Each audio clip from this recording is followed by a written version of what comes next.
Assembly বা জনসমাগমপূর্ণ ভবন যেমন cinema hall, theatre, conference centre বা বিয়ের অনুষ্ঠান হলের মতো স্থানগুলো ডিজাইন করার সময় কেবল স্থাপত্যশৈলী নয়, মানুষের আচরণের মনোবিজ্ঞানও মাথায় রাখতে হয়। একটা উদাহরণ দিয়ে শুরু করা যাক।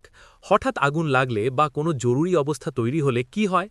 প্রথমত, মানুষের মধ্যে একটি প্যানিক বা আতঙ্ক তৈরি হয়। দ্বিতীয়ত, প্রায় ৯০% মানুষ স্বাভাবিকভাবেই সেই পথটির দিকেই দৌড় দেয় যেটি তাদের সবচেয়ে পরিচিত, সবচেয়ে বড় এবং সহজে চোখে পড়ে।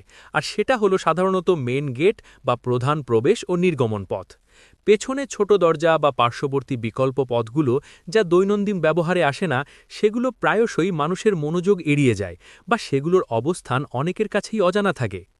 বিএনবিসি এই মানবিক সাইকোলজি বা মনোবিজ্ঞানকে খুব গুরুত্বের সাথে বিবেচনা করে। কোড স্পষ্টতই বলছে, আপনার মেন গেট বা প্রধান প্রবেশপথটিকে শুধুমাত্র ঢোকার জন্য ডিজাইন করলে চলবে না।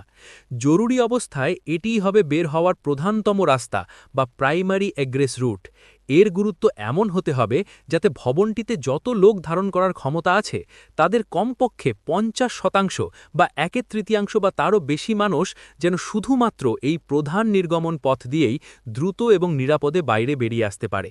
এই ৫০% সক্ষমতা নিশ্চিত করা বাধ্যতামূলক, যাতে জরুরি অবস্থার প্রথম ধাক্কায় মানুষ সহজেই তাদের সাহসিক প্রবৃত্তির পথে নিরাপদ আশ্রয়ে পৌঁছতে পারে।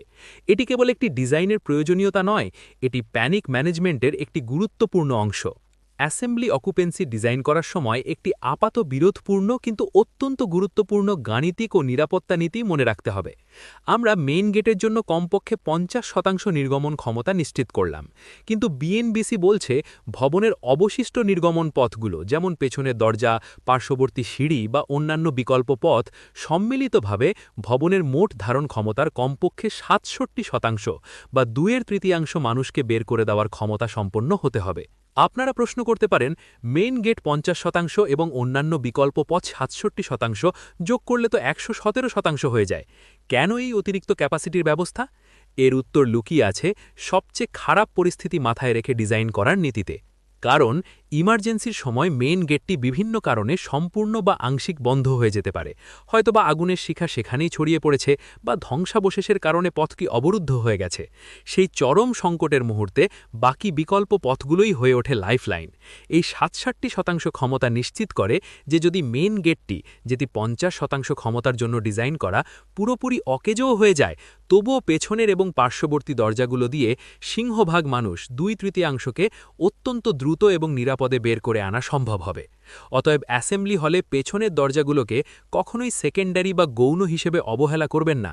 প্রকৃতপক্ষে জরুরি পরিস্থিতিতে এগুলোই হলো আসল লাইফ সেভার, যা মানুষের জীবন বাঁচানোর ক্ষেত্রে প্রধান ভূমিকা পালন করে। এই 2/3 রুল কেবল সক্ষমতা যাচাইয়ের সূত্র নয়, এটি প্রতিটি মানুষের জীবনের প্রতি ডিজাইনারের নৈতিক ও আইনি অঙ্গীকারের প্রতীক।